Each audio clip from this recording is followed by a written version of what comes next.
The year is 2025. The world bustles with its usual chaotic symphony. Cities teem with life, their concrete arteries clogged with the daily commute. Children chase pigeons in the park, their laughter echoing through the trees. On the surface, it's a day like any other, a testament to the mundane rhythm of existence. But high above, in the sterile halls of NASA, a discovery is about to shatter this illusion of normalcy. Dr. Eleanor Vance, lead astronomer for the Deep Space Monitoring Program, stared at the readings with growing unease. The data was impossible, absurd. Earth had stopped spinning. Not gradually, not as a result of any celestial event, but suddenly, instantaneously. It defied the laws of physics, a cosmic impossibility that sent chills down her spine. Yet, there it was, stark and undeniable on her monitors. Earth, suspended in its orbital dance around the sun. The initial shock gave way to a flurry of activity. Scientists and researchers who had been going about their usual routines were suddenly thrust into a whirlwind of urgency. The discovery was unlike anything they had ever encountered before, and the implications were staggering. Astronomers huddled around monitors, their faces illuminated by the eerie glow. The data streaming in was both mesmerizing and terrifying. Every screen told the same story, a story that defied the very laws of physics they had come to rely on. Theories were proposed, discarded, and resurrected. In the meeting rooms, whiteboards were filled with equations and hypotheses, only to be erased moments later. The scientific community was in a state of frenzy, each mind racing to find an explanation. Was it an error in their instruments? A glitch in the matrix? Every piece of equipment was scrutinized, recalibrated, and tested again. The possibility of a malfunction was considered but quickly ruled out as the data remained consistent. But the data was consistent across all platforms. Earth had indeed stopped spinning. The realization sent chills down their spines. The planet, which had been rotating for billions of years, had come to an inexplicable halt. And that wasn't the only anomaly. As they delved deeper into the data, more irregularities began to surface. The anomalies were not just terrestrial but cosmic in nature. The universe, usually a cacophony of cosmic noise, was eerily silent. Telescopes that once captured the vibrant symphony of the cosmos now showed a void, an unsettling quiet that was both profound and disturbing. No radio waves from distant stars, no pulsars, no background radiation, nothing. The silence was deafening, a stark contrast to the usual hum of the universe. It was as if the cosmos had taken a deep breath and held it. It was as if someone had hit the mute button on the universe. The implications of this silence were as vast as the void itself. What could cause such a phenomenon? The questions outnumbered the answers, and the search for understanding had only just begun. News of Earth's inexplicable standstill remained confined within the scientific community. For the outside world, life went on, oblivious to the cosmic truth. But then the anomalies began to trickle down, seeping into the fabric of everyday life. It started with the moon. People noticed it hanging in the same position in the sky night after night. Social media buzzed with speculation, but no one had a rational explanation. Section 5. Echoes in the data stream. Back at NASA, Dr. Vance and her team were grappling with an even more unsettling discovery.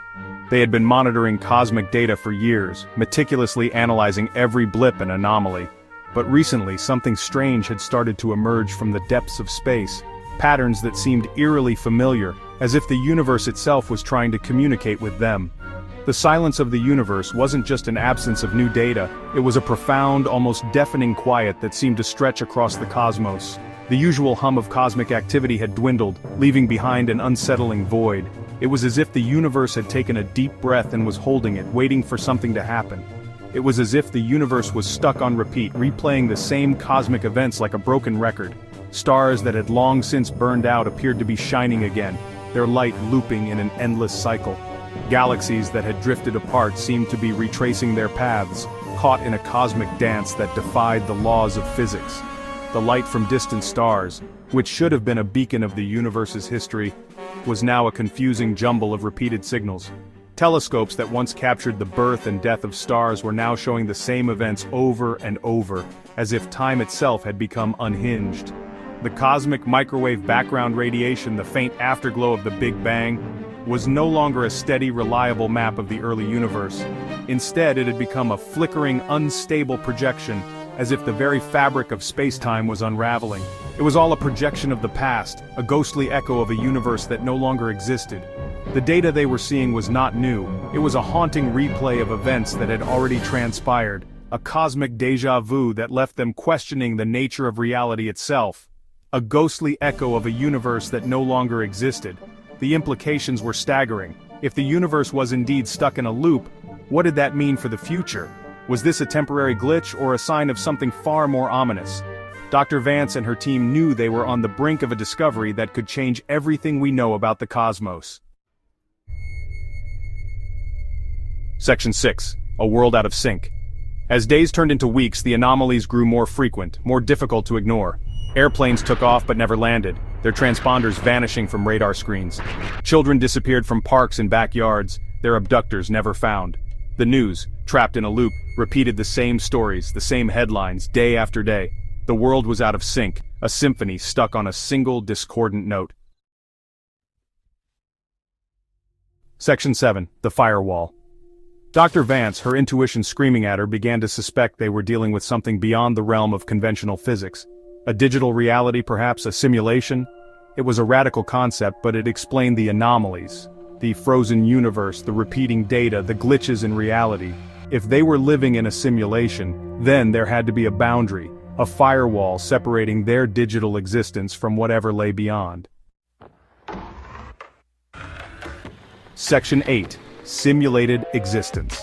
To test their theory, they devised a daring experiment, to send a probe beyond the edge of the observable universe, a region their data showed as a solid wall of static. The probe, a marvel of miniaturization, was equipped with sensors designed to detect any deviations from their simulated reality. The launch was successful, the probe disappearing into the digital void. Then they waited, their breaths held hostage by the silence. Section 9. The Architect.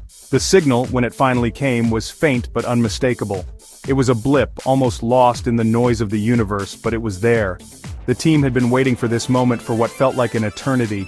Days turned into weeks and weeks into months, as they monitored the screens with unwavering focus.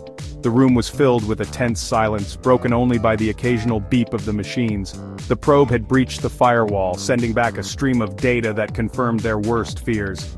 Lines of code and streams of data flowed across the screens, painting a picture that was both fascinating and terrifying. The data was clear, they were not living in the world they thought they knew.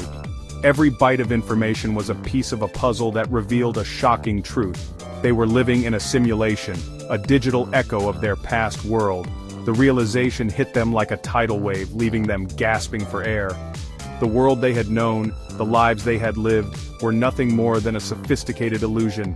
The implications were staggering. How long had they been in this simulation? Was there ever a real world, or had they always been digital constructs? But the question remained, who created this simulation and why? The team was plunged into a deep existential crisis. Scientists and philosophers alike pondered the nature of their existence. Was this the work of a higher intelligence, a godlike figure who had crafted their reality with meticulous detail? Or was it the result of some advanced civilization, experimenting with digital life forms for reasons beyond their comprehension? Were they benevolent observers or something more sinister? The shadowy figures behind the screen remained an enigma. Were they watching over them with a sense of guardianship? Or were they manipulating their lives for some dark purpose? The uncertainty gnawed at them, creating a sense of paranoia and fear. Every action, every thought, was now under scrutiny. The feeling of being watched was inescapable. The answers, if they ever came, would forever alter their understanding of reality itself. The team knew that uncovering the truth would change everything. It would redefine their place in the universe and challenge the very foundations of their beliefs. They debated endlessly, each theory more outlandish than the last, but all rooted in the undeniable fact that their world was not what it seemed. For now, they were left to grapple with the unsettling truth.